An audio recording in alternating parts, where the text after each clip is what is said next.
Allez, yo, c'est parti, une petite vidéo peu spéciale.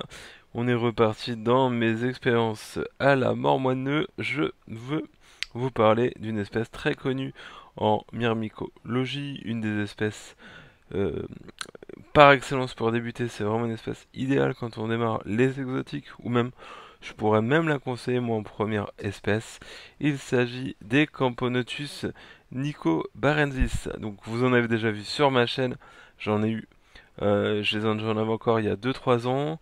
C'était une colonie avec 3 gènes, pareil, j'avais 3 gènes que j'avais rassemblés et j'avais une colonie, je m'en étais séparé une fois leur nid plein. Elles étaient à peu près 1500, 2000 ouvrières, si c'était pas un peu plus. Et voilà, donc c'est vraiment une fourmi chouette, c'est pas une grosse espèce, ça fait partie des fourmis moyennes, voire petites, mais ça reste quand même une fourmi de...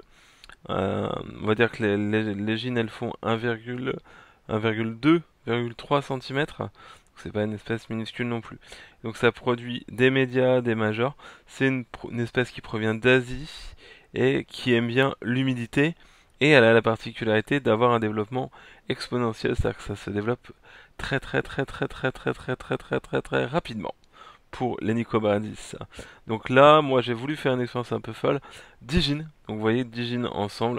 Donc, comme c'est une espèce fortement polygène, j'ai eu ces 10 gènes, merci à la personne, hein, grâce à qui je les ai eus, je les ai rassemblés ensemble, et il n'y a pas eu d'agressivité, puisque c'est une espèce polygène, et il y a de fortes chances, là il y a 90% de chances qu'elles proviennent en plus du même essaimage, mais j'avais déjà fait l'expérience sur les trois euh, jeans que vous avez vu sur la colonie que j'avais quand je les ai fait fonder.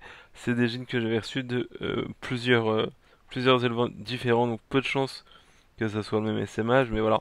Donc c'est vraiment une espèce, Camponotus nicobarensis, qui est très permissif en termes de polygénie.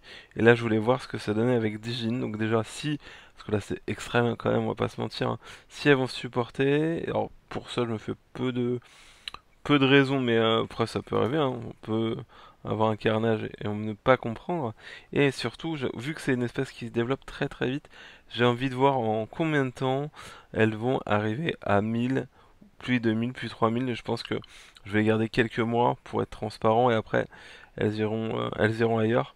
Mais je voulais faire l'expérience et je vais essayer. Il faut que j'arrive vraiment à m'y tenir, à vous faire une vidéo par mois sur elles et puis qu'on voit l'évolution.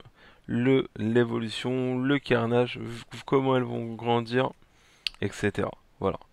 J'espère qu'en tout cas ça sera une vidéo chouette. Vous pouvez voir que c'est vraiment une espèce magnifique et on peut voir que en fonction des spécimens, on a des spécimens plus ou moins colorés. Là on a quand même une belle souche puisque c'est des spécimens qui sont bien orange, mais on peut voir que certaines gines ont le gastre un peu plus foncé en bas là, celle du haut, celle du bas aussi, comparé aux autres, on a aussi du noir mais moins c'est moins effectivement intense. Voilà. Donc vraiment une chouette espèce que je peux vraiment vous conseiller si vous voulez débarrer les exotiques ou même en première espèce je peux la conseiller. Seule chose, être prêt au niveau place parce que elle va se développer très vite là avec 3 gènes si vous vous souvenez en 1 an et demi j'avais mes 1500 2000 ouvrières quoi. Même pas en un an même pas 1 an et demi en 1 an. Regardez mes vidéos que j'avais fait sur Necrobarensis et vous verrez bien. Et là, pareil, là, le fait qu'elle soit 10, à mon avis, ça va envoyer du bois. Et ben, j'espère que la vidéo vous a plu. Ça sera vraiment une vidéo simple et rapide. J'espère que ça sera pas trop moche en termes d'image. Mais je voulais vous en parler et vous puissiez vivre l'aventure, entre guillemets, à mes côtés. J'espère que ça vous a plu. Une excellente journée. Salut, ciao!